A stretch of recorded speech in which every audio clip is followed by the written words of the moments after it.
The spotlight on the WNBA has never been more significant than this season, and that's a win for the nascent league. But what was supposed to be a watershed moment for the league has turned sour over the last several weeks as the discourse surrounding the WNBA has evolved from the mass recognition of women's basketball ability to the treatment of a single player, Caitlin Clark. Clark is the biggest reason for the league's rise right now. The attention she gained during her 4 years at Iowa has helped catapult the league. There are cases to be made that there are other key drivers for the league's success, which has been trending up over the last few years, including other rookies like Angel Reese and Cameron Brink. But Clark is still the fulcrum for the rise in popularity of the league and women's basketball. Many of the players and media who cover the league have acknowledged this. ESPN's Chiny Ogwumike, who was the WNBA's top pick in 2014, said herself that Clark is responsible for the lion's share of the league's rise. But that hasn't stopped many in the media to believe that Clark has been mistreated by WNBA players, with some assuming that her colleagues are hating on her. The issue was highlighted after the Chicago Sky's Chendi Carter hip-checked Clark in the third quarter of the Indiana Fever's win on Saturday, June 1st.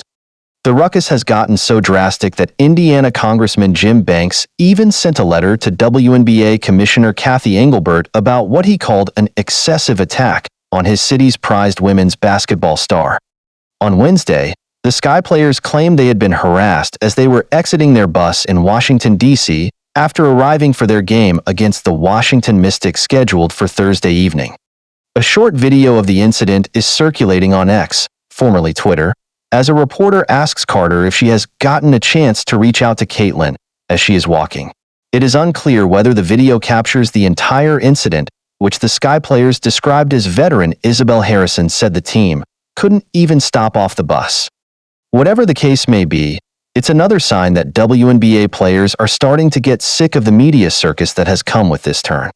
Brianna Turner, another veteran on the Sky, wrote on X that she didn't think that the growth of the women's game came with this type of harassment.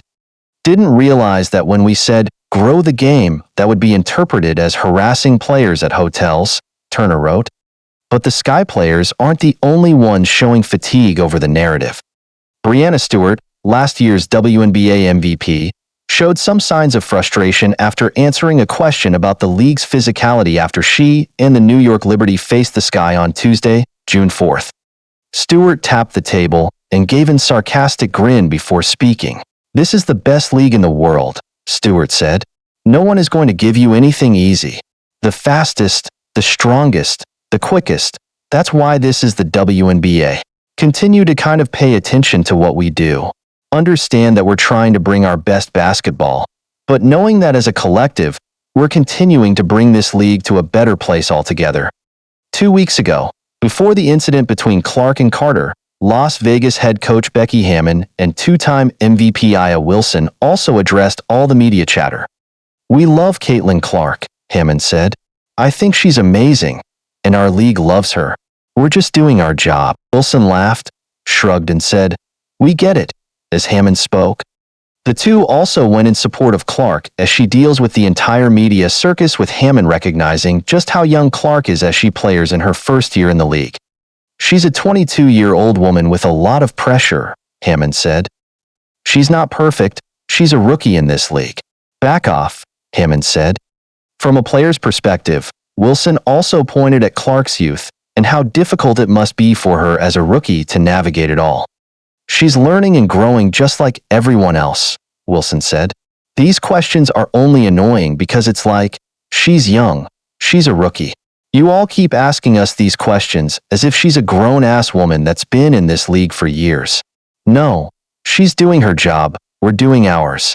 And at the end of the day, that's how we grow. It's when we get better and we do things like that. Yeah, I'm just exhausted over the conversation because I know she's exhausted. I can only imagine."